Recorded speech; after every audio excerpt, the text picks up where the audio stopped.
ที่เหมาะสมกับที่จะยกฐานะเป็นวัดในพระพุทธศาสนาสืบไปดังนั้นจึงมีผู้มีจิตศรัทธาร่วมใจกันบริจาคทุนทรัพย์โดยเครือข่ายการเผยแผ่ธรรมะของคณะสงฆ์คลื่นสีขาวทั่วทุกสารทิศตลอดจนศรัทธาประชาชนทั้งหลายทั่วไปทุกคนตั้งกุศลเจตนาในการทอดกฐินสามัคคีและวางศิลาฤกษ์สร้างศาลาการประเรียนณที่พักสงฆ์เหล่ามนทาตามกำหนดการดังนี้วันที่5ถึง11ตุลาคม2565เป็นวันตกแต่งดาวเตรียมสถานที่วันที่12ตุลาคม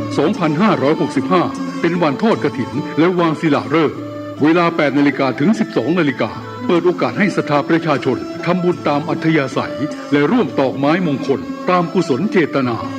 เวลา 11 นาฬิกาถวายเพลพระสงฆ์และเลี้ยงอาหารประชาชนแบบโรงทานเวลา 12 นาฬิกา 30 นาทีเริ่มแห่ต้นกฐินสามัคคีแต่ละสายบุญและแห่แผ่นศิลาฤกษ์เวลา 13 นาฬิกา 30 นาทีประกอบพิธีวางศิลาฤกษ์และทอดกฐินในโอกาสอันเป็นบุญกุศลแห่งการสร้างวัดใหม่และทอดกฐินพร้อมวางศิลาฤกษ์สร้างศาลาการประเรียนครั้งนี้จึงขอกราบนิมนต์พระสงฆ์ครูบาอาจารย์และเชิญชวนศรัทธาพุทธศาสนิกชนทุกท่านได้ร่วมบุญตอกไม้มงคลปฐมฤกษ์เป็นมหามงคลอันยิ่งใหญ่ในวันที่ 12 ตุลาคม 2565 นี้ด้วยขออำนาจคุณพระศรีรัตนตรัยและสิ่งศักดิ์สิทธิ์ทั้งหลายตลอดจนพระสยามเทวาธิราชด้วยอำนาจเดชเดชะเทวาอารักษ์รุกขเทวดาภูมิเทวะพระแม่ธรณีคุณพ่อคุณแม่จงแผ่ไพศาลด้วยบุญแห่งการให้ทานของท่านทั้งหลายจงเป็นพลวะปัจจัยส่งเสริมสนับสนุนให้เศรษฐีใจบุญนายทุนใจดีและผู้มาร่วมงานทุกท่านจงมีอายุวันนะสุขะปฏิภาณสมบูรณ์ตลอดกาลนานเถิดสาธุวัดดอนจันทร์อำเภอเมืองจังหวัดเชียงใหม่ขอเชิญร่วมงานพิธีเทวาภิเษกวันปิยมหาราชรัชกาลที่ 5ระหว่างวันที่ 21 ถึง 23 ตุลาคม 2565 ขอเชิญผู้มีจิตศรัทธาร่วมบริจาคดอกกุหลาบสีแดงขาวชมพูเพื่อจัดถวายที่วิหารร.5และวันที่ 23 ตุลาคม 2565 ขอเชิญร่วมพิธีทำบุญตักบาตรสืบชะตาพิธีพุทธาภิเษกตะกรุดดินเผาปีที่ 3 ตั้งแต่เวลา 7:30 นาทีเป็นต้นไปติดต่อถวายโรงทานณวัดดอนจันทร์อำเภอเมืองจังหวัดเชียงใหม่โทร 053-240-184 053-240-184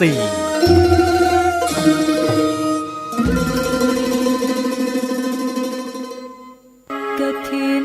ทานคือสังฆทานบุญทานยิ่งใหญ่1 เดือนท่านกำหนดไว้นับตั้งแต่วันพิธีทำบุญทอดกฐินมหาวิทยาลัยเชียงใหม่ประจำปี 2565 ทอดถวายวันเสาร์ที่ 29 ตุลาคม พุทธศักราช 2565 ณ วัดฝายหิน ตำบลสุเทพ อำเภอเมืองเชียงใหม่ จังหวัดเชียงใหม่ 13 นาฬิกาพร้อมกันที่ศาลาธรรมมหาวิทยาลัยเชียงใหม่ตั้งขบวนแห่องค์กฐินและบริวารหน้าศาลาธรรมมหาวิทยาลัยเชียงใหม่เคลื่อนขบวนแห่องค์กฐินและบริวารออกจากศาลาธรรมมีกำหนดไปตามเส้นทาง 13:30 นาทีขวงวัฒนธรรมมหาวิทยาลัยเชียงใหม่ขบวนแห่องค์กฐินและบริวารทุกคณะสถาบันสำนักและส่วนงานต่างๆพร้อมกันมีการแสดงของชมรมพื้นบ้านล้านนาสโมสรนักศึกษามหาวิทยาลัยเชียงใหม่ 14 นาฬิกาเคลื่อนขบวนแห่องค์กฐินและบริวารเข้าสู่วัดฝายหินประธานในพิธีจุดธูปเทียนบูชาพระรัตนตรัยไหว้พระสมาทานเบญจศีลกล่าวคำถวายผ้ากฐินแด่พระสงฆ์น้อมผ้ากฐินถวายพระสงฆ์อัปโลกกฐินถวายทายธรรมแด่พระสงฆ์กรรมการสภามหาวิทยาลัยอธิการบดีรองอธิการบดีผู้ช่วยอธิการบดีประธานกรรมการส่งเสริมมหาวิทยาลัยคณบดีผู้อำนวยการสถาบันสำนักศูนย์กองประธานสภาพนักงานมหาวิทยาลัยนายกสโมสรมหาวิทยาลัยนายกสโมสรนักศึกษามหาวิทยาลัยตามลำดับถวายทายธรรมแด่พระสงฆ์อนุโมทนากรวดน้ำรับก่อนลาพระสงฆ์ 15:30 นาทีประกาศผลรางวัลการประกวดขบวน กฐินก็เป็นข่าวสารงานทำบุญทอดกฐินมหาวิทยาลัยเชียงใหม่ประจำปี 2565 ตรงกับวันเสาร์ที่ 29 ตุลาคม 2565 ทอดถวายกับพระคุณเจ้าที่จำพรรษาท่วนไตรมาสวัดไหวหินตำบลสุเทพอำเภอเมืองเชียงใหม่จังหวัดเชียงใหม่ขอเชิญท่านร่วมบุญร่วมกุศลติดต่อได้ที่มหาวิทยาลัยเชียงใหม่และวัดไหวหินที่จะร่วมทำบุญในคราวครั้งนี้ได้ความสุขกายสุขใจโดยทั่วหน้ากันสร้างเหตุปัจจัยด้วยศรัทธาด้วยปัญญารู้เห็นทำตามจริงขอเชิญสาธุชนสร้างบุญกุศลยิ่งใหญ่กฐินทานคือสังฆทานบุญทานยิ่งใหญ่1 เดือนข่าวสารเพื่อการประชาสัมพันธ์ขอเชิญชวนศรัทธานักศีลนักบุญทั้งหลายร่วมงานทำบุญทอดกฐินสามัคคีของวัดร้องอ้อตำบลสันพิเชื่ออำเภอเมืองจังหวัดเชียงใหม่ตรงกับวันอาทิตย์ที่ 6 พฤศจิกายน พุทธศักราช 2565 ขึ้น 13 ค่ำเดือนยี่ทอดถวายกับพระสงฆ์ที่จำพรรษาท่วนไตรมาสของวัดร้องอ้อเวลา 9:30 นาทีเป็นต้นไปขอเชิญชวนร่วมงานบุญกฐินสามัคคีของวัดร้องอ้อตำบลสันพิเชื่ออำเภอเมืองเชียงใหม่จังหวัดเชียงใหม่ตรงกับวันอาทิตย์ที่ 6 พฤศจิกายน 2565 ช่วงเช้า 9:30 นาทีได้บุญได้กุศลโดยพร้อมเพรียงกันมนุษย์สมบัติสวรรค์สมบัตินิพพานสมบัติเพิ่มพูนท่านกำลังติดตามรับฟังสถานีวิทยุกระจายเสียงพระพุทธศาสนาแห่งชาติและสังคมคลื่นเพื่อการศึกษาพระพุทธศาสนาและวัฒนธรรมระบบ FM 104.5 เมกะเฮิรตซ์รายการต่อไปเป็นรายการคดีโลกคดีธรรม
คม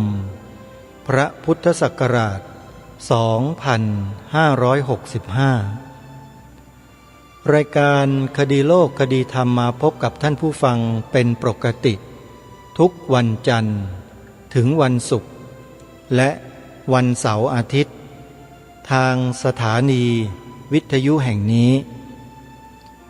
ท่านผู้ฟังสามารถดาวน์โหลดแอปพลิเคชันเพื่อติดตามรับฟังรายการนี้ได้ทุกวัน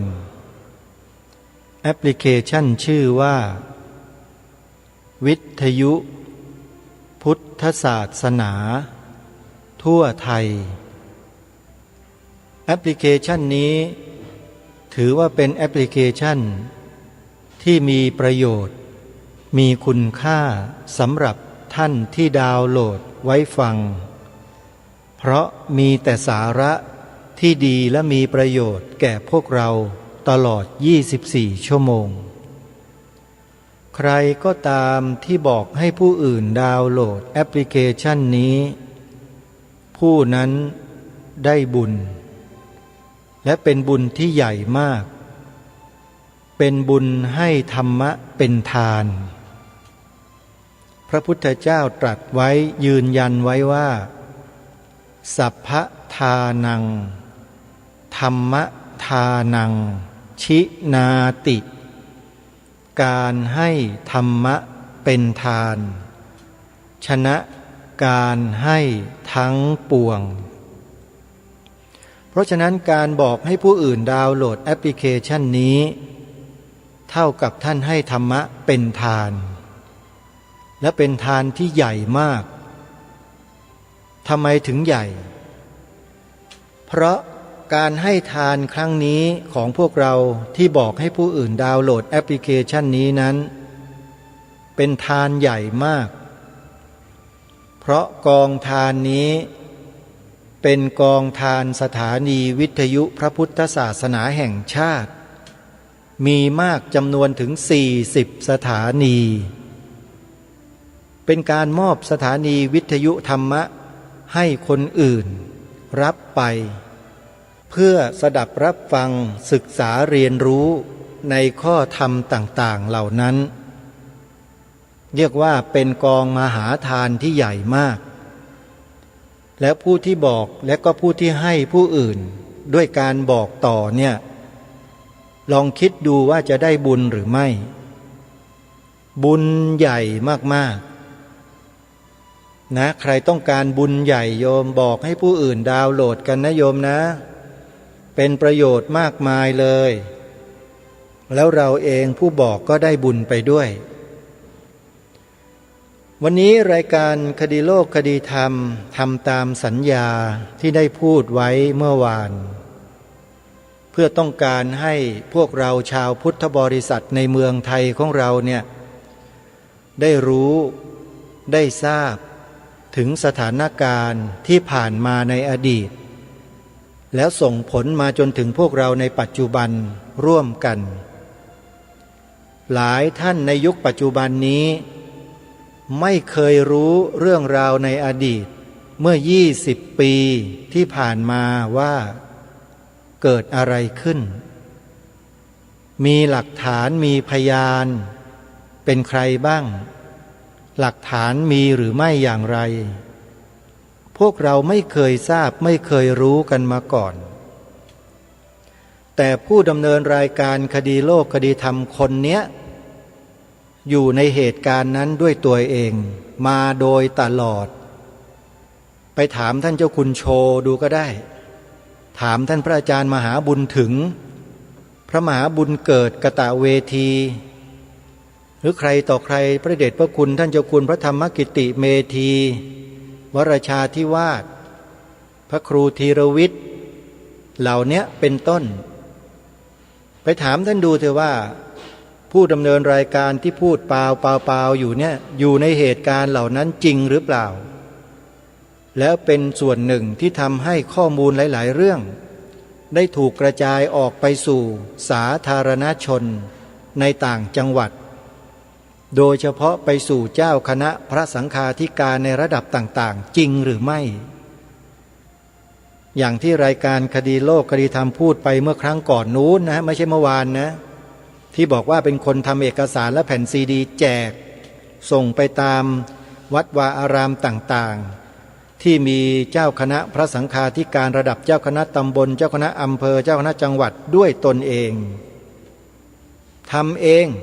ใช้เงินทุนตัวเองเมื่อก่อนนี้เป็นกรรมการบริหารศูนย์พิทักษ์พระพุทธศาสนาประเทศไทยก็ไม่เคยขอเงินศูนย์พิทักษ์แม้แต่บาทเดียวถ้าจะไปอาศัยก็คืออาศัยใช้เครื่องถ่ายเอกสารถ่ายเองซื้อกระดาษไปเองถ่ายเองบรรจุซองเองจ่าหน้าซองเองซื้อซองมาใส่เองค้นหารายชื่อเองโดยขอทางศูนย์พิทักษ์ส่วนหนึ่งแล้วก็ส่งไปเพื่อต้องการให้ครูบาอาจารย์ทั้งหลายเหล่านั้นได้รับรู้รับทราบเพราะว่าถ้าจะรอให้เป็นไปตามระบบของคณะสงฆ์ไม่มีทางที่จะเป็นไปได้ impossible เป็นไปไม่ได้เลยเพราะคณะสงฆ์ไม่มีนโยบายพวกนี้ไม่มีงานอันนี้บรรจุอยู่ในงานหลักของคณะสงฆ์ไม่มีคืองานปกป้องคุ้มครองพระพุทธศาสนาเนี่ยไม่มีและสิ่งที่ทำเนี่ยคืองานปกป้องพระพุทธศาสนาของเรา โดยการให้ข้อมูลข่าวสารเหล่านี้นี่แหละให้พวกเราชาวพุทธทั้งแผ่นดินโดยส่วนมากได้รู้เท่าทันว่าเขาทำอะไรกันในการบริหารจัดการบ้านเมืองในการออกกฎหมายต่างๆมันส่งผลกระทบต่อพระบวรพุทธศาสนาซึ่งมีพวกเราชาวพุทธเป็นประชากรส่วนใหญ่เป็นพลเมืองส่วนใหญ่ของประเทศได้รับผลกระทบโดยตรงอย่างไรไม่มีใครบอกพระสงฆ์ที่เป็นเจ้าคณะพระสังฆาธิการตั้งแต่ระดับมหาเถรสมาคมลงมาในสมัยนั้นไม่มีใครที่จะนำเรื่องนี้เข้าสู่ที่ประชุมแล้วทำเป็นมติอย่างเป็นทางการออกมติไม่มีจะบอกว่าไม่มีเลยก็ไม่ใช่มีพระมหาเถระบางรูปที่นำเรื่องเหล่านี้เข้าสู่ที่ประชุมกรรมการมหาเถรสมาคมมีอยู่แต่สู้เสียงส่วนใหญ่ไม่ได้เรื่องเหล่านั้นก็เลยถูกปัดตกไปไม่บรรจุบ้างไม่รับเป็นวาระบ้างอะไรต่างๆอันนี้ตามที่ทราบนะในฐานะที่เคยรู้จักคุ้นเคยกับผู้อำนวยการสำนักงานพระพุทธศาสนาแห่งชาติคนที่สองมาก่อนไปสืบดูประวัติดูได้ว่าผู้อำนวยการสำนักงานพระพุทธศาสนาแห่งชาติคนที่สองที่ต่อจากอาจารย์สุทธิวงศ์ตันตยาภิสารสุดเป็นผู้อำนวยการสำนักพุทธคนแรกคือใครนั่นแหละคนที่สองนั่นแหละคุ้นเคยกันทำงานด้วยกันอยู่มาโดยตลอดยุคนั้นถือว่าเป็นยุคที่สำนักงานพระพุทธศาสนานั้นรุ่งเรืองมากที่สุดคือยุคของผอ.คนที่สองแต่ต่อจากนั้นมาก็เป็นอย่างที่เราทราบนะฮะอันนี้ก็ไม่เป็นไรเพราะว่ามันถือว่าเป็นอำนาจของเขาส่วนเราทำในหน้าที่ของเราในฐานะที่เป็นพลเมืองส่วนใหญ่ของประเทศเสียภาษีอากรให้คนเหล่านั้นกินดีอยู่ดีมีสุขอยู่ทุกวันนี้เราก็ภาคภูมิใจแล้วที่เราได้ทำหน้าที่แล้วก็ไม่เคยไปเอาเงินของคนพวกนั้นมากินเราใช้เงินจากลำแข้งลำขาของเรากันเองทั้งนั้นเราภูมิใจในสิ่งที่เราทำทุกวันนี้โดยที่เราไม่ได้ไปเบียดเบียนใครเลยเราทำหน้าที่ตามกฎหมายรัฐธรรมนูญที่ให้ไว้มีหน้าที่พิทักษ์รักษาไว้ซึ่งสถาบันชาติศาสนาพระมหากษัตริย์ตามบทบัญญัติของรัฐธรรมนูญตรงนี้ชัดเจนถ้าใครจะมาเอาผิดกับเราในข้อนี้ทำไม่ได้ซึ่งเรื่องนี้ถ้าใครได้ฟังคลิปที่ทางรายการได้นำมาเปิด2 วันที่ผ่านมาต่อเนื่องก็คงจะมองเห็นภาพชัดเจนว่าการทำงานในลักษณะเช่นนี้อย่างที่พวกเราอาตมาภาพและกระผมทำอยู่เนี่ยเป็นงานที่ทำในเชิงรุกคือรุกคืบเข้าไปข้างหน้าตรงไหนติดขัดอย่างไรเดินรุกเข้าไปเหมือนอย่างพระเดชพระคุณท่านเจ้าคุณพระพรหมบัณฑิตเมื่อครั้งสมัยเป็นเจ้าคุณพระเทพโสพลอธิการบดีมหาวิทยาลัยมหาจุฬาลงกรณราชวิทยาลัยได้รับมอบหมายจากกรรมการมหาเถรสมาคมให้ไปชี้แจงต่อคณะกรรมาธิการของวุฒิสภาตามคลิปที่เปิดออกให้ฟัง2 วันมาเนี้ยนั่นแหละเขาเรียกว่าเชิงรุกเข้าไปนำข้อเท็จจริงเข้าไปพูดในที่ประชุมของคณะกรรมาธิการ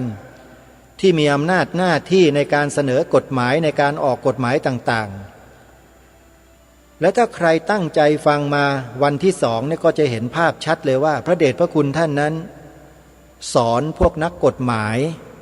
สอนพวกคนออกกฎหมายว่าดูกฎหมายไม่ทั่วถึงไปเที่ยวอ้างฝรั่งอ้างอเมริกาที่แยกศาสนาออกจากรัฐอเมริกาแยกศาสนาออกจากรัฐอเมริกามันนับถือศาสนาพุทธเหรอถึงไปเอาอย่างมันน่ะเอาถามจริงๆอเมริกามันนับถือพุทธเหรอแล้วไปเอาอย่างมันมาทำไมอ่ะอเมริกานับถือคริสต์นิกายโปรเตสแตนต์นิกายคาทอลิก สองนิกายนี้เข้าไปในสภาแล้วไปทะเลาะกันในสภาอเมริกาก็เลยกำหนดบทบัญญัติการเมืองการปกครองแบบอเมริกาขึ้นมาบอกให้เอาศาสนาออกไปอย่ามายุ่งกับการบ้านการเมืองแล้วก็เขียนตำรับตำราทางการเมืองเนี่ยให้พวกนักเรียนนักศึกษาในประเทศของเขาเรียน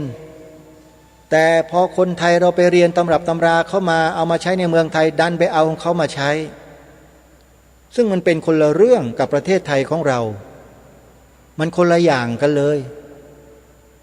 นี่ไงปัญหามันเกิดจากพวกเนี้ยพวกที่ไม่รู้แล้วมาเที่ยวชี้อยู่ทุกวันเนี้ยบ้านเมืองจึงประสบปัญหาศาสนาพวกเราจึงแย่อยู่ทุกวันนี้นี่ไงพวกเราเองที่ไม่รู้ข้อมูลไม่มีหลักฐานไม่ได้มีประสบการณ์เหล่านี้เนี่ยก็มานั่งเทียนว่ารายการคดีโลกคดีธรรมอยู่นั่นแหละว่าได้ว่าดีระวังเธอปากจะเป็นฝีเอานะโยมปากจะเป็นฝีนะถ้าเป็นแล้วไม่เป็นไรเดี๋ยวพระครูประหลัดนรงค์ฤทธิ์ช่วยมียาดีเดี๋ยวจะฝากไปให้หลวงพ่อวัดสระแก้วอำเภอลาดยาวจังหวัดนครสวรรค์จัดการให้ถ้าปากใครเป็นฝีนะบอกด้วยไม่ต้องห่วงเดี๋ยวช่วยโยมไม่โกรธหรอกเพราะสงสารโยมนะเพราะฉะนั้นเมื่อเราไม่รู้อะไรแล้วเนี่ยให้ฟังคนที่เขารู้คนที่เขามีประสบการณ์มากกว่าเขาพูดเขาบอกเขาเตือนเขารณรงค์ให้พวกเราได้ช่วยร่วมด้วยช่วยกันเพราะความปรารถนาดีความหวังดีเพราะเขารู้ที่มาที่ไปของสิ่งเหล่านี้มาแล้วผ่านมาแล้วเห็นมาแล้วสัมผัสมาแล้วอาบน้ำร้อนมาก่อนพูดกันง่ายๆกันแล้วกันนะไอ้คำว่าอาบน้ำร้อนมาก่อนเนี่ยมันเป็นสำนวนมันไม่ได้หมายความว่าคนที่มีอายุมากกว่ามีความรู้มากกว่าแล้วจะเป็นคนที่รู้กว่าในบางสิ่งบางอย่างหรือบางเรื่องไม่ใช่นะฮะท่านอย่าเข้าใจผิดเรื่องแบบนี้หลายคนไม่สนใจไม่เอาใจใส่มาตั้งแต่ต้นจะจบอะไรมาก็แล้วแต่จะเรียนสูงแค่ไหนจะมียศขนาดไหนแต่ท่านไม่เคยสนใจมาตั้งแต่แรกพอมาถึงวันนี้ก็มานั่งว่าเปล่าอย่างนู้นอย่างนี้มาชี้แล้วชี้อีกเดี๋ยวนิ้วก็หงิกจนได้อย่าเที่ยวชี้แบบไม่รู้ไม่ชี้นะโยมคือไม่รู้แล้วไม่ชี้นะดีถ้ารู้แล้วชี้ถ้าไม่รู้แล้วชี้เนี่ยแย่อันนี้มีเยอะเพราะฉะนั้นรายการนี้ก็เลยต้องมาย้ำมาบอกกับพวกเราทุกท่านทุกคนมาทำความเข้าใจให้ตรงกันว่าที่รายการคดีโลกคดีธรรมรณรงค์ให้ทำอยู่3 ข้อมาโดยตลอดเนี่ยเหตุผลที่มาที่ไปก็นำมาเปิดให้พวกเราฟังมา2 วันแล้วเนี่ยวันนี้จะเป็นวันที่3วันสุดท้ายนะแล้วจะไปเปิดอีกทีหนึ่งไม่รู้กี่ปีข้างหน้าไม่รู้แหละแต่วันนี้ถ้าใครฟังได้ตั้งใจฟังจริงๆให้จบขอให้วางภาระต่างๆทิ้งได้ไหมแล้วก็ตั้งใจฟังกันให้ดีๆอย่าไปทำอย่างอื่นเพราะว่ามันฟังแล้วไม่ประติดประต่อสมองมันไปคิดเรื่องนั้นเรื่องนี้อยู่การฟังอะไรเนี่ยฟังให้มันดีๆแล้วมันจะได้ปัญญาความรู้จะได้ไม่มาว่ามาด่ารายการนี้อีกนะเดี๋ยวเพื่อไม่ให้เป็นการเสียเวลาเดี๋ยวเราไปฟังพร้อมๆกันแล้วกันนะพระเดชพระคุณท่านได้ปรารภไว้เมื่อปีพระพุทธศักราช 2546 เนื่องด้วยคณะกรรมาธิการของวุฒิสภาได้ทำหนังสืออาราธนาให้คณะสงฆ์เข้าไปชี้แจงถึงเรื่องเหล่านี้ที่มันเกิดขึ้นคือเรื่องหลักสูตรวิชาพระพุทธศาสนาที่ท่านเจ้าคุณพระเทพโสพลในสมัยนั้นอธิการบดีมหาวิทยาลัยมหาจุฬาลงกรณราชวิทยาลัยได้ตั้งคณะกรรมการขึ้นมาจัดทำหลักสูตรแล้วเสนอไปยังกรมวิชาการเกษียณหนังสือมาให้ใช้ได้ในการเรียนการสอนเด็กชั้นประถมศึกษา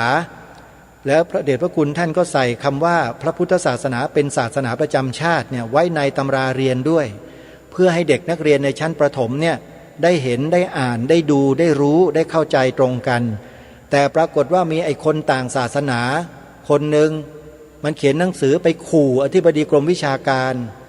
บอกว่าถ้าเรื่องนี้ไปถึงคณะกรรมการชุดใหญ่แล้วจะเป็นอย่างนั้นจะเป็นอย่างนี้อย่างโน้นอธิบดีกรมวิชาการมือสั่นขาสั่นหมดเลยปากสั่นเกษียณหนังสือบอกโอเคได้ในลักษณะนั้นนะในลักษณะนั้นน่ะคือเห็นด้วยกับคนคนนั้น แล้วจะเอาคำเนี้ยออกจากหนังสือตำราเรียนวิชาพระพุทธศาสนาของเราท่านเห็นหรือยังว่ามันเกิดอะไรขึ้นกับพวกเราชาวพุทธมันเกิดจากใครอ่ะแล้วคนที่ทำหนังสือไปถึงนั่นคือคนประเภทไหนนับถือศาสนาอะไรและมีชื่อมีนามสกุลอยู่ในหนังสือทางราชการชัดๆเลยและที่ท่านเจ้าคุณพูดอยู่คำหนึ่งว่าไม่รู้มันหลุดไปได้ยังไงเรื่องเนี้ยไม่รู้ว่าใครเอาไปเผยแพร่นี่คนที่เผยแพร่ที่กำลังพูดอยู่นี่พระครูประหลัดนรงค์ฤทธิ์นี่แหละเป็นคนเอาไปเผยแพร่เองหาตัวเจอยังเนี่ยนี่แหละยอมรับเลยนี่เป็นคนไปเผยแพร่พยานมีไหมมีเจ้าคุณวัดหนึ่งไปประชุมด้วยกันจำได้จำชื่อได้จำหน้าได้จำวัดได้แต่ไม่บอกในอากาศนี่หรอกเป็นพยานว่าท่านเป็นคนถือหนังสือฉบับนี้มาและพระครูประหลัดนรงค์ฤทธิ์สมัยนั้นน่ะเอาไปถ่ายเอกสารแจกนี่แหละที่มันหลุดไปได้ยังไงเนี่ยก็คือคนนี้แหละเป็นคนทำให้มันหลุดไปเองนะฮะเพราะฉะนั้นสิ่งเหล่านี้มันเป็นประสบการณ์ตรงที่ได้ประจักษ์ได้เจอด้วยตนเองสัมผัสด้วยตนเองไม่เช่นนั้นรายการนี้จะไม่นำมาพูดจะไม่นำมารณรงค์เด็ดขาดไปทำให้มันเหนื่อยทำไมอะไรก็ไม่ได้สักอย่างหนึ่งถ้าเป็นคนที่หวังความเจริญก้าวหน้าในหน้าที่การงานในยศถาบรรดาศักดิ์ตำแหน่ง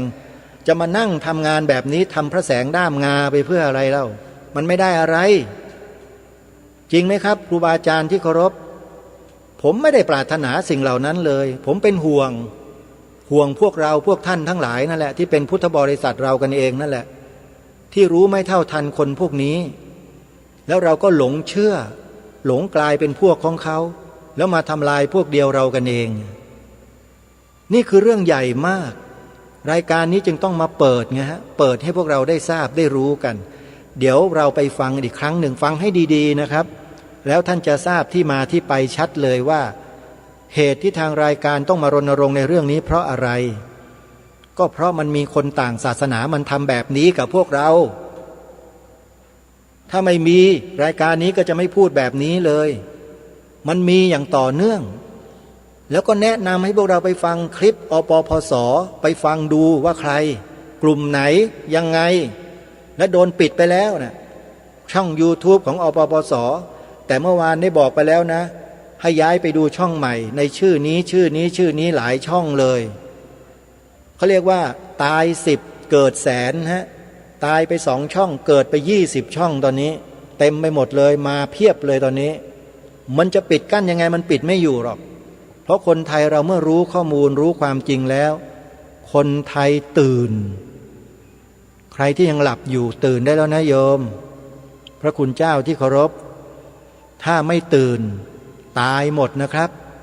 ผมบอกแค่นี้แหละมันเอาตายเลยพวกเราอะมันฆ่าทิ้งหมด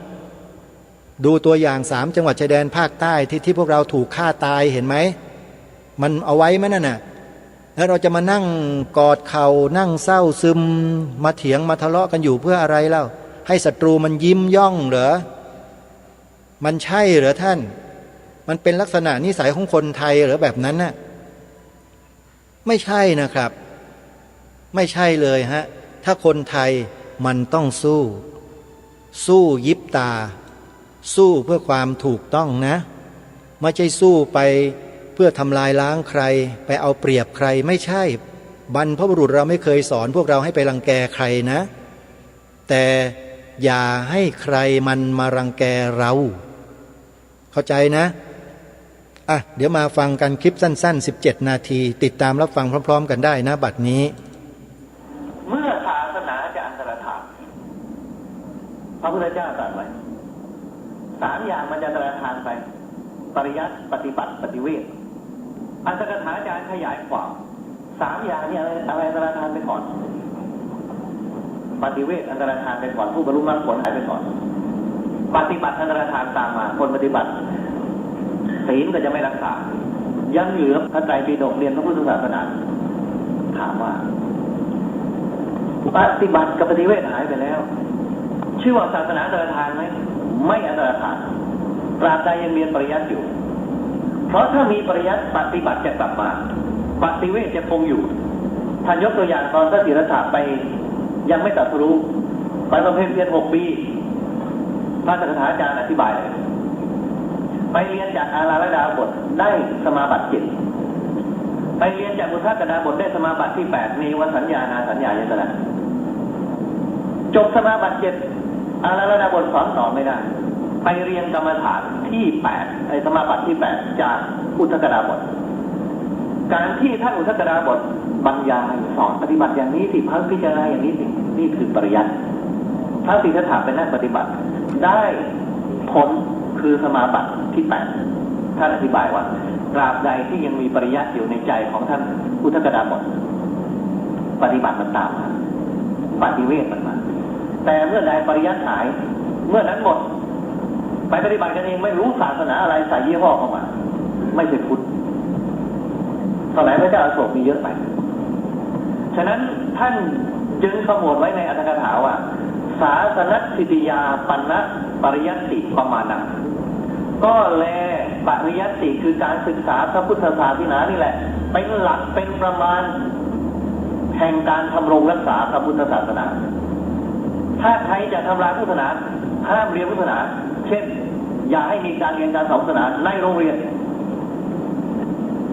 เกิดอะไรขึ้นอย่างนี้เป็นต้นอย่าเรียนในวัดนักธรรมบาลีไม่ต้องเรียนสายสามัญก็ไม่ต้องเอาสายบาลีนักธรรมเข้าไปไม่นานปริยัติอันตรธานฉะนั้นการจัดการศึกษาจึงไม่ใช่เพียงพัฒนาบุคลากรให้วัดแต่เป็นการทำรงรักษาพระพุทธศาสนามหาจุฬามหามกุฏเรียนบาลีเรียนนักธรรมเพื่อทำรงรักษาพระพุทธศาสนาเช่นกันเราไม่สอน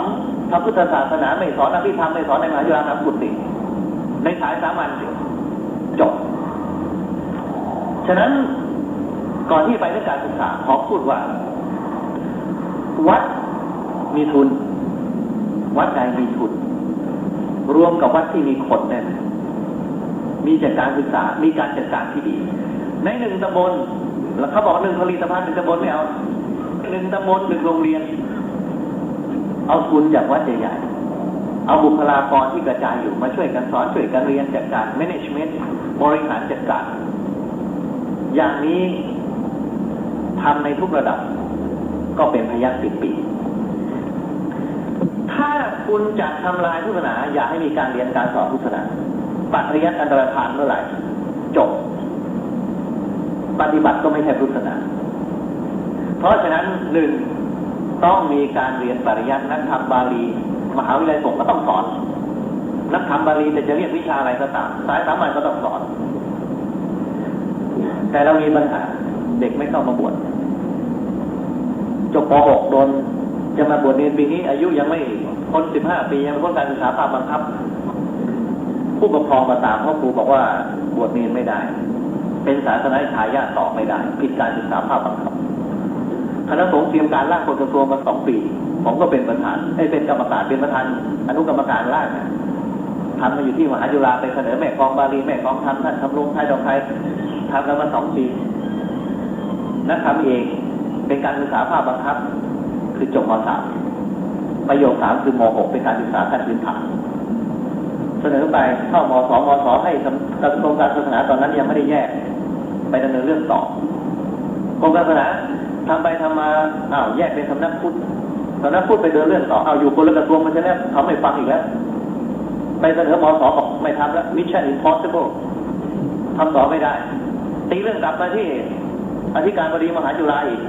หมดโดยอันล่วงไป2 ปีตีกลับมาอีกงงมันไม่ทำก็ยืนยันบอกว่าต้องทำคุยกับท่านทำรงในระบุต่อ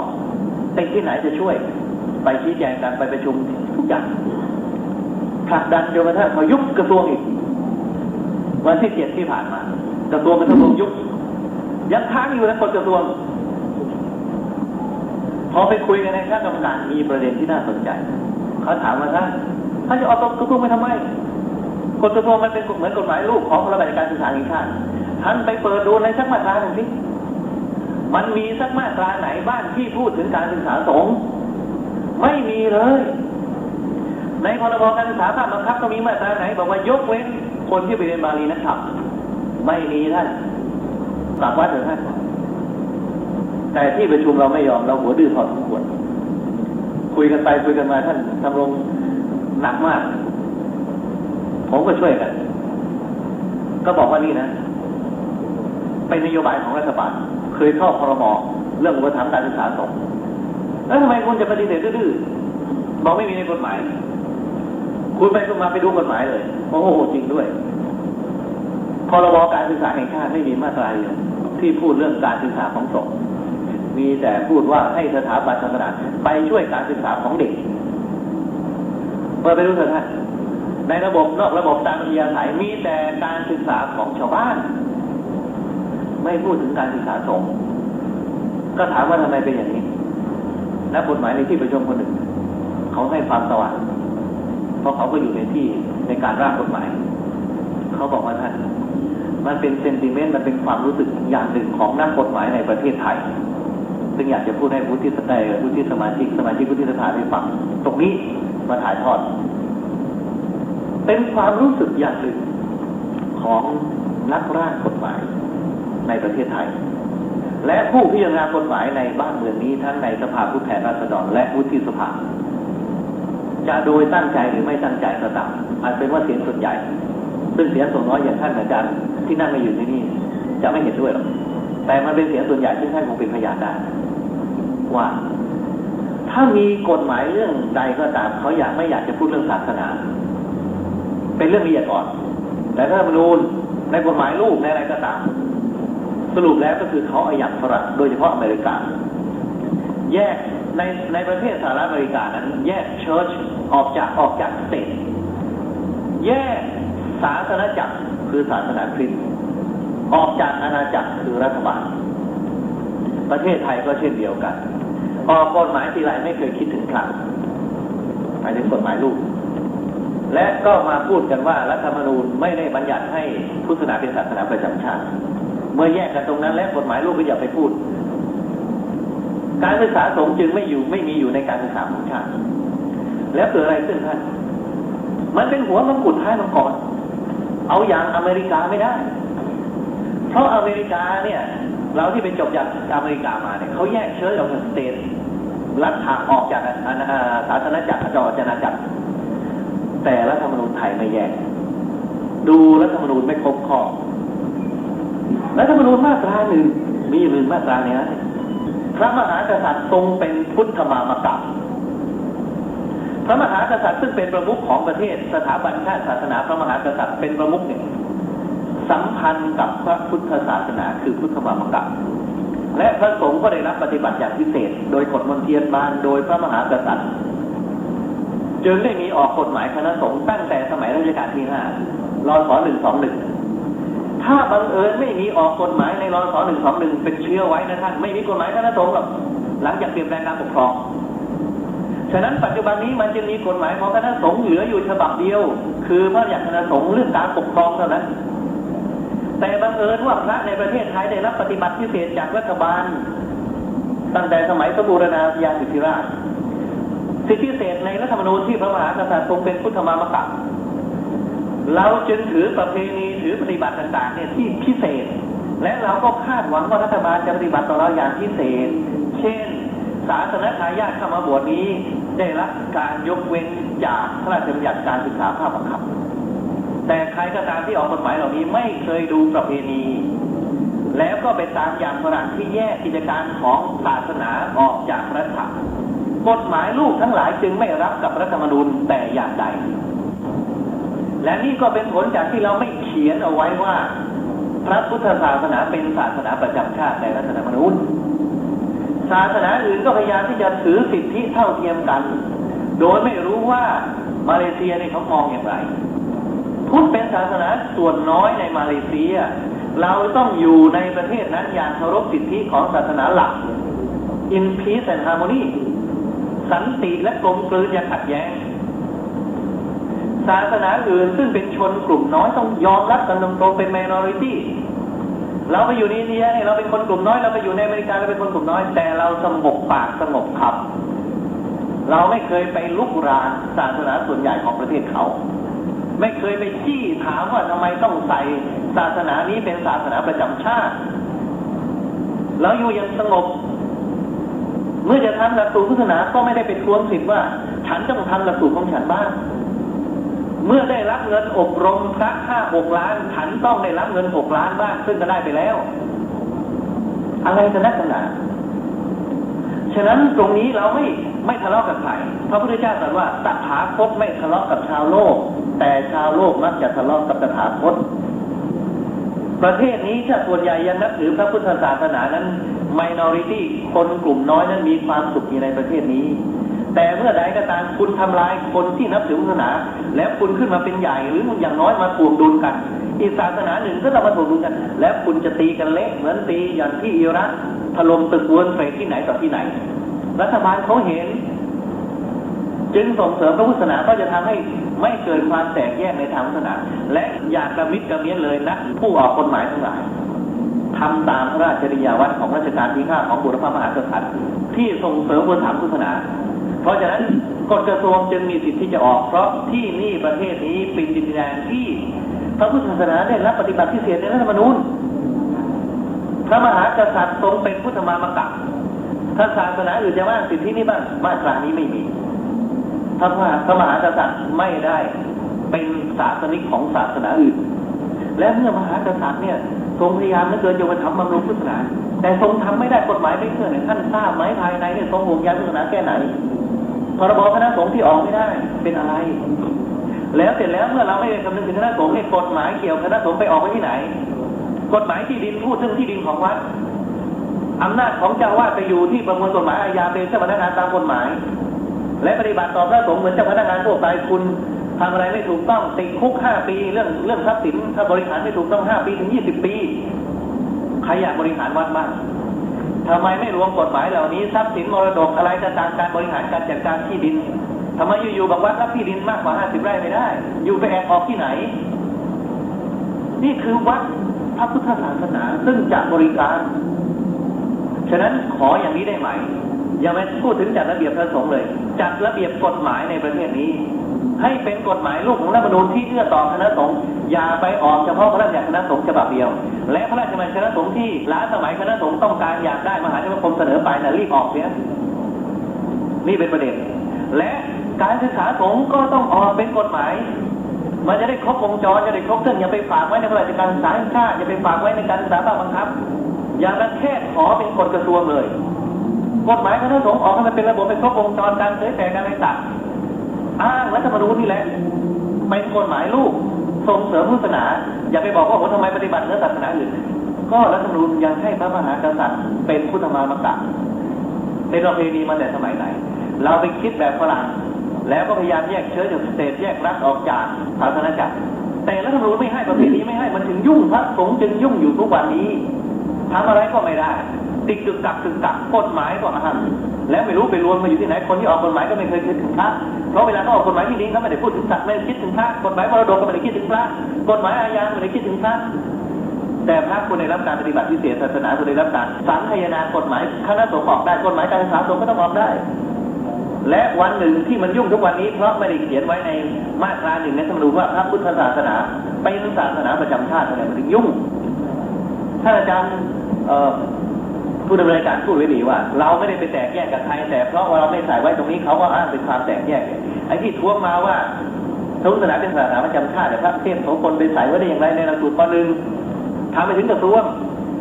งแทนเรื่องมาที่กรมวิชาการถามมาที่ประธานก่อนคนแรกยังไม่ได้ถามใครเลยแล้วตอนหลังเรื่องมันไปถึงกรรมาธิการเขาก็มาถามมันรั่วไปได้อย่างไรพอมาถามแล้วคิดในใจอยู่ในฐานะประธานก็บอกกับท่านกระทรวงว่าเอาอย่างนี้นะไม่มีรัฐธรรมนูญไม่ว่าคนที่มาติดต่อประสานกันรวมถึงท่านรัฐมนตรีด้วยคุยกันภายในไม่อยากจะไปทะเลาะกันเพราะศาสนาให้อภัยเขาพระไม่อยากจะไปยุ่งแต่โยมไปทะเลาะเป็นเรื่องของโยมก็เลยบอกว่ามันมีกระแสพระราชดำรัสของพระเจ้าอยู่หัวอยู่เนี่ยไปค้นมาจากสำนักพระราชวังไทยก็สารให้ทางกรมวิชาการให้ทางกระทรวงเป็นกระแสพระราชดำรัสวันที่10 พฤษภาคม 2527พระเจ้าอยู่หัวรัชกาลที่ 9มีกระแสพระราชดำรัสต่อพระสันตะปาปาจอมที่ 2ในคราวเสด็จเยือนประเทศไทยความตอนหนึ่งในกระแสพระราชดำรัสนั้นว่า ข้าพเจ้าคือพระเจ้าอยู่หัวของเราเสด็จเยือนวาติกันในปี 1960 พระสันตะปาปาในครั้งนั้นได้ถามว่าคนไทยนับถือศาสนามากหรือไม่ข้าพเจ้าได้ตอบว่าคนไทยส่วนใหญ่นับถือพระพุทธศาสนาอันเป็นศาสนาประจำชาติขีดเส้นใต้เลยศาสนาประจำชาติกระแสพระราชบัญญัติวันที่ 10 พฤษภาคม 2527แล้วก็มอบให้รัฐมนตรีสิริพรมอบให้กรมวิชาการบอกเอาไปบอกก็ได้นะใครที่สงสัยว่าจะให้มาแก้ว่าเราใส่เข้ามาได้ยังไงเนี่ยเราใส่ตามกระแสพระราชดำรัสนี้ถ้าประสงค์จะแก้ขอให้ทูลเกล้าฎีกาถวายแก้กระแสพระราชดำรัสก่อนตั้งแต่นั้นก็เงียบไปจนกระทั่งมีสำเนาออกไปเผยแพร่ลงหนังสือพิมพ์แต่เป็นจริงนะเขากำลังไปคิดอยู่มาจากรัฐธรรมนูญนั่นแหละพระมหากษัตริย์ทรงเป็นพุทธมามกะเมื่อพระมหากษัตริย์มีกระแสพระราชดำรัสนี้มันเชื่อมกันหมดนี่ก็คือตอนนี้พระมหากษัตริย์คือองค์พระเจ้าอยู่หัวทำงานหนักมากปกป้องคุ้มครองศาสนาโดยที่กฎหมายต่างๆไม่ค่อยได้สนองไม่ได้เอื้อไม่ได้สอดคล้องกับประเพณีและรัฐธรรมนูญสักเท่าไหร่เวลาเกินแล้วขอปล่อยข้อคิดว่าเป็นเพียงเท่านั้น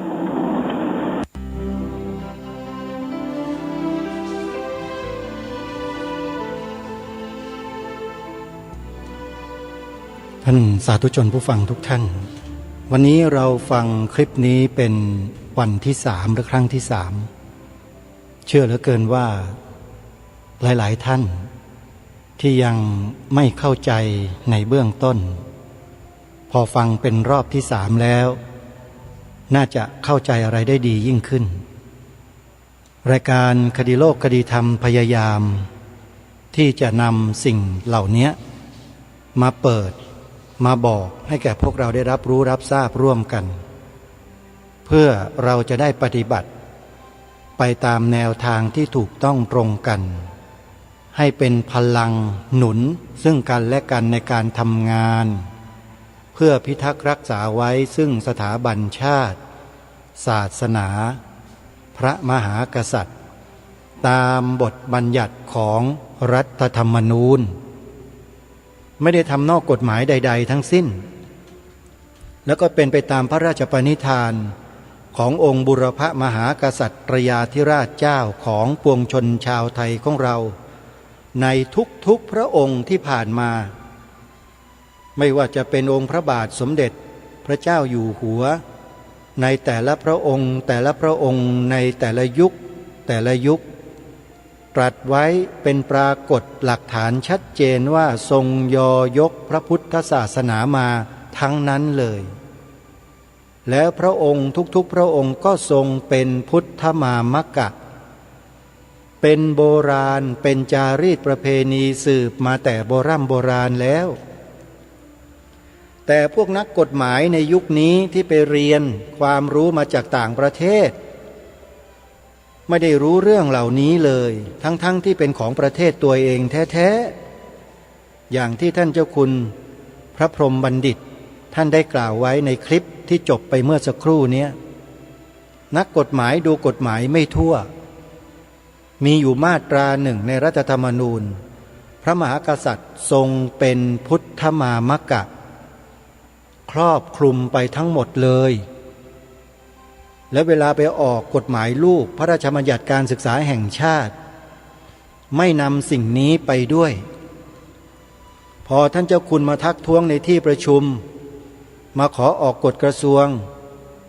ก็ไปต่อต้านไปคัดค้านไม่เห็นด้วยกับท่านไล่ท่านกลับวัดเห็นไหมโยมคนพวกนี้เป็นยังไงแล้วที่รายการคดีโลกคดีธรรมพูดไว้นะมันผิดไหมเล่ามันเหมาะสมไหมนะนี่คือเราจะต้องตรงไปตรงมาอย่ามีความลำเอียงในหัวจิตหัวใจเด็ดขาดรายการนี้ไม่มีลำเอียงเข้าข้างใครนะเข้าข้างบรรพชนของตัวเองทั้งนั้นที่สร้างบ้านแปลงเมืองรักษาบ้านรักษาเมืองมาโดยตลอดด้วยชีวิตด้วยเลือดเนื้อยอมเสียสละนั่นเดินตามนั้นไม่ได้เดินตามนักการเมืองพวกนี้เพราะฉะนั้นไม่มีการที่จะเข้าข้างใครทั้งนั้นแล้วก็ไม่มีอคติกับใครทั้งนั้นแต่พูดทำคิด เพื่อปกป้องรักษาสืบสารต่อยอดบรรพชนของเราเองถ้าใครไม่เห็นด้วยก็ไม่ว่า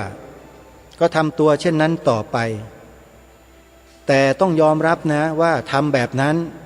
จะถูกเรียกว่าอะไรต้องยอมรับด้วยถ้าไม่ยอมรับก็อย่าทำแต่ถ้าจะทำก็ต้องยอมรับคำกล่าวหา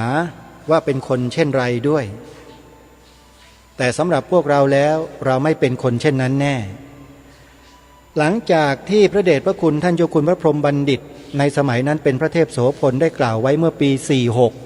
46มาถึงปี 2553 ทางสมาคมผู้ทำคุณประโยชน์เพื่อพระพุทธศาสนาแห่งประเทศไทยได้กราบพระนิมนต์ท่านไปบรรยายในหัวข้อเรื่องภัยคุกคามพระพุทธศาสนาและแนวทางแก้ไขที่โรงแรมปรินซ์พาเลสโดยมีสถานีโทรทัศน์ดีทีวีช่องใหม่เอี่ยมเลยไปทำการเปิดกล้องเป็นครั้งแรกถ่ายทอดสดที่โรงแรมปรินซ์พาเลสอาตมาก็เป็นหนึ่งในนั้นที่เป็นผู้บริหารของสถานีโทรทัศน์ดีทีวีอยู่ในเหตุการณ์ตลอดก็ได้ตัดคลิปนี้มาให้พวกเราได้ฟังกันชัดๆอีกครั้งหนึ่งว่าที่พระเดชพระคุณท่านกล่าวยืนยันไว้ในที่ประชุมวันนั้นในงานวันนั้นน่ะที่บอกว่าภัยคุกคามพระพุทธศาสนาที่แท้จริงแล้วภัยนั้นมันเกิดจากอะไรเดี๋ยวมาฟังกันตอนท้ายรายการนิดนึงแล้วก็มาสรุปจบรายการกันลองฟังกันดูนะว่าพระเดชพระคุณท่านจะกล่าวถึงอะไรที่เป็นภัยคุกคามพระพุทธศาสนาของเราฟังพร้อมๆกันได้นะบัดนี้ปัจจัยภายนอกที่คุกคามพระพุทธศาสนาเนี่ยดูในประวัติศาสตร์ 2,500 ปีเนี่ย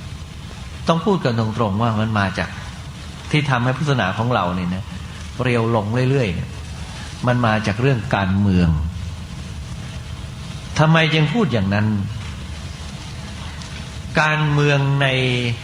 ประเทศที่มันเปลี่ยนแปลงเนี่ยในยุคของเราลดจำนวนพุทธศาสนิกชนลงไปจากที่เราเคยเป็นศาสนาใหญ่เป็นอันดับหนึ่งของโลกเมื่อ100 ปีที่แล้วเนี่ยอันดับ1อันดับ2เดี๋ยวนี้ตกไปอยู่อันดับ4โดยที่เราก็ยังสวดมนต์ภาวนากันอยู่เฉยๆนี่แหละแต่อยู่เราตกไปพรวดพลาดเลยเสียแชมป์ไปเลยเพราะการเปลี่ยนแปลงทางการเมือง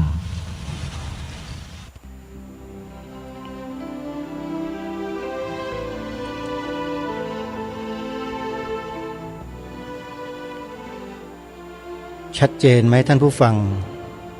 ภัยคุกคามพระพุทธศาสนาของเราเป็นภัยที่มาจากที่ไหนไม่ได้ที่ไหนเลยอยู่ใกล้ๆเรานี่แหละและเราเองก็มองข้ามไปมองข้ามมาวันดีคืนร้ายเราก็ไปร่วมหัวจมท้ายกับพวกกลุ่มการเมืองเหล่านี้กันไปด้วยช่วยกันไปออกไปเรียกร้องอะไรในทางการเมืองกันเขาเรียกว่าภาษาภาษิตที่เขาพูดกันมันดูจะหยาบนิดนึงนะโยมนะมันเหมือนกับการเตะหมูเข้าปากหมาเขาว่าอย่างนั้นนะขออภัยด้วยนะฮะคำนี้เขาพูดกันเป็นพื้นในภาษาทางการเมืองหรืออะไรก็แล้วแต่เถอะเรากลับกลายเป็นคนเช่นนั้นเสียแทนที่จะกลับมายืนอยู่ในจุดยืนของพวกเรากันเองในฐานะที่เป็นลูกหลานคนไทยลูกหลานของบรรพชนไทยมีจุดยืนเป็นของตัวเองไม่หรอกโน่นจะไปพึ่งพาอาศัยอะไรพวกนักการเมืองกันอยู่นั่นน่ะมันไปไม่รอดมันกี่ยุคกี่สมัยมาแล้วเนี่ยมันกี่สิบปีมาแล้วเนี่ยไอ้การเมืองแบบเนี้ย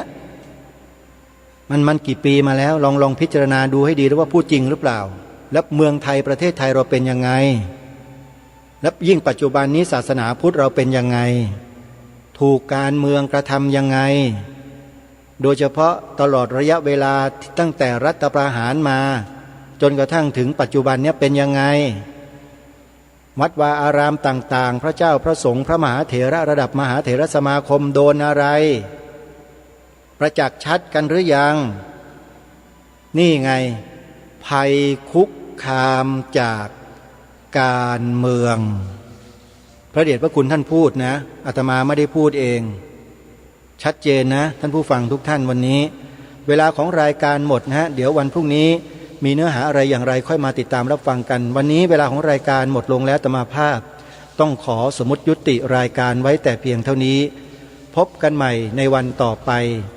ขอความสุขความสวัสดีในธรรมแห่งองค์สมเด็จพระบรมศาสดาสัมมาสัมพุทธเจ้าจงปรากฏเกิดมีขึ้นในจิตใจของท่านผู้ฟังทุกท่านทุกคนเทินขอเจริญพรกล้าคิดก็ต้องกล้าทำอย่ากลัวถ้าทำความดีเป็นศึกษาปัญหาให้ทันท่วงทีเมืองไทยจะพัฒนากว่านี้รายการดีๆคดีโลกคดีธรรมขอรำพันบรรยายความคิดเครื่องหมายแห่งสีทั้งสามงามถนัดขาวคือบริสุทธิ์สีสวัสดิ์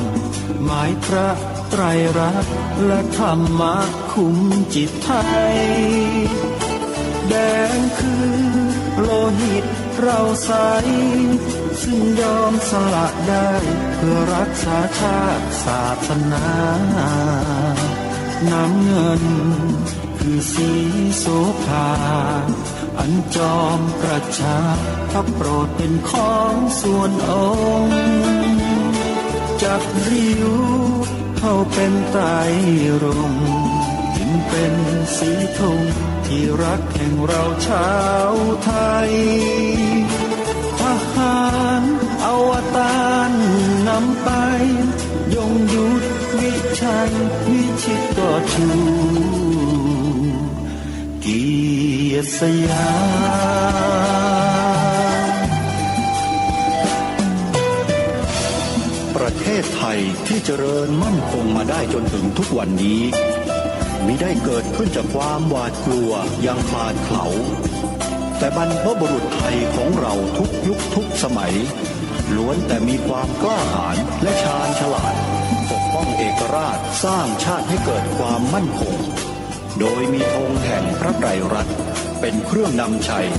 จึงเป็นที่มาที่ไปของรายการคดีโลกคดีธรรมกล้าคิดก็ต้องกล้าทำอย่ากลัวถ้าทำความดีเป็นศึกษาปัญหาให้ทันท่วงทีเมืองไทยจะพัฒนากว่านี้รายการดีๆคดีโลกคดีธรรมรายการดีๆคดีโลกคดีธรรม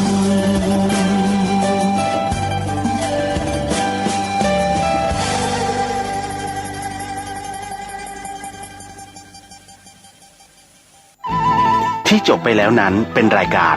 คดีโลกคดีธรรมดำเนินรายการโดยพระครูปลัดนรงค์ฤทธิ์